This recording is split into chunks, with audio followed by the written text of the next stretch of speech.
The night of the urban jungle. In the heart of a bustling metropolis, there lay a neighborhood known as Silverbrook, a place where skyscrapers touched the clouds and streets hummed with the symphony of urban life. Silverbrook was usually peaceful, a harmonious blend of cultures and communities. But tonight was different. Tonight, an air of tension gripped the city. Lucas, a bright and curious 12-year-old, lived with his parents in a high-rise apartment overlooking the Silverbrook Park. He loved the city's energy and the constant hum of life, but lately he had sensed a change. Groups of kids from neighboring blocks had started to form rival gangs, claiming territories and causing disturbances. The carefree nights of riding his bike and playing in the park with friends were replaced by uneasy glances and whispered warnings. One evening, as the sun dipped below the horizon, painting the sky in hues of orange and purple, Lucas sat by his window, staring out at the park. He spotted a group of boys from his building gathering near the fountain, talking in hushed tones and casting anxious looks toward the east side of the park. There, another group had assembled, led by a boy named Jaden, known for his defiant attitude and quick temper. Lucas's heart sank. He had heard rumors of a showdown, a clash between the groups to settle some petty disagreements about park boundaries. The thought of violence breaking out in his beloved neighborhood filled him with dread. Determined to prevent the conflict, Lucas grabbed his backpack, stuffed it with his flashlight, first aid kit, and a couple of sandwiches, and snuck out of his apartment. The park was eerily quiet as Lucas approached, the tension almost tangible in the cool night air. The two groups faced off near the old oak tree, a symbol of Silverbrook's history. The leaders, Jaden and a boy named Marcus, stood at the forefront, their faces set in defiance.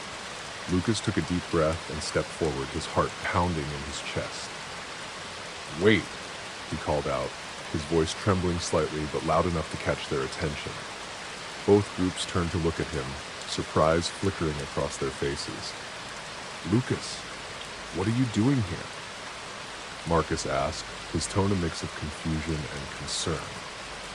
"I'm here to stop you," Lucas said, his voice gaining strength.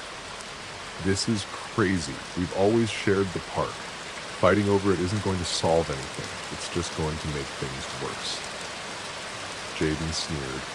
"What do you know about it? They crossed our line, took our space. We have to show them we're serious." "And what's that going to achieve?" Lucas shot back. "More fights, more anger, more trouble for all of us. Do you really want our parents and the police to get involved? Do you want to ruin the place we all love?" The boys shifted uncomfortably, the reality of Lucas's words sinking in. Lucas took a deep breath, sensing an opportunity. "We're better than this.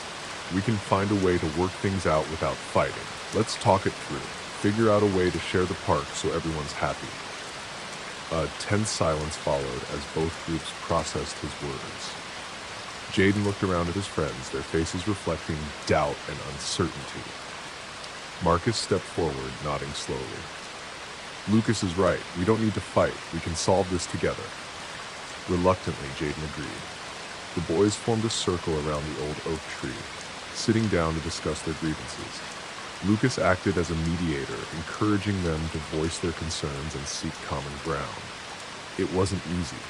Tempers flared and voices rose, but slowly, understanding began to replace anger.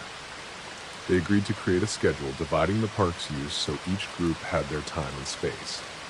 They also decided to form a neighborhood committee with representatives from each group to handle future disputes peacefully. The tension eased, replaced by a newfound sense of unity and purpose.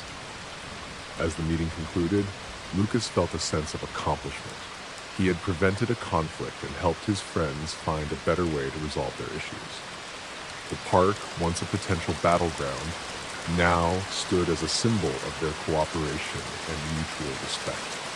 Lucas walked home under the starlit sky, the city's lights twinkling like distant dreams. He knew that the road ahead wouldn't always be smooth, but tonight had Thank taught you. him an I hope you invaluable enjoyed the lesson. story. If you need another Conflicts could story be or have any other solved not with requests, feel free to fists ask. or anger, Good night. but with dialogue, understanding, and the courage to stand up for peace. Silverbrook returned to its peaceful rhythm, the bonds of friendship stronger than before. And as Lucas drifted off to sleep, he smiled, knowing that even in the heart of the urban jungle, the power of unity and the importance of solving conflicts could create a brighter, more harmonious future.